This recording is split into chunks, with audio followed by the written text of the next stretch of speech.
Scammers are getting craftier, and it seems like scams are all around us these days. That is the truth. 10 News anchor Abby Coleman joins us in the studio tonight. And Abby, it is clear scammers are getting smarter. A lot of talk in the area about this week. That's right. And if you're anything like me, you've likely received a scam text recently. The one that I keep getting claims that I have an unpaid toll bill and only have 12 hours to pay it.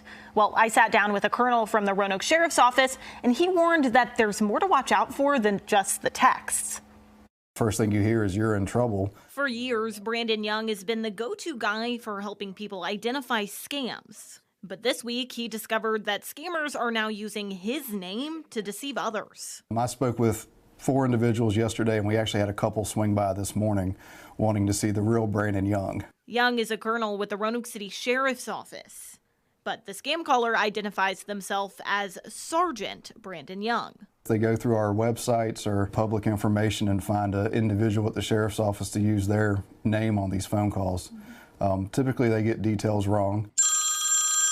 The calls go something like this. If you have warrants or you have a failure to show up for jury duty, something along those lines, and it typically follows up with, if you pay this fine, then you can get yourself out of trouble. But Young says the sheriff's office will never call and ask for money. You can't buy yourself out of trouble. You may think you can spot a scam, but scammers are getting trickier, even using local area codes to make calls. They're 540 numbers. They are.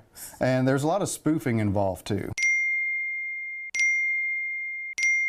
This on top of nationwide text scams claiming the recipient owes money for tolls. Country codes outside of the United States, they're coming from email addresses that aren't domains used, in the U.S. And if you send money to a scammer, you're most likely never getting it back. That's why Young says to keep a close eye out for these discrepancies. Never click on unknown links and don't give out personal information. There's nothing wrong with questioning everything.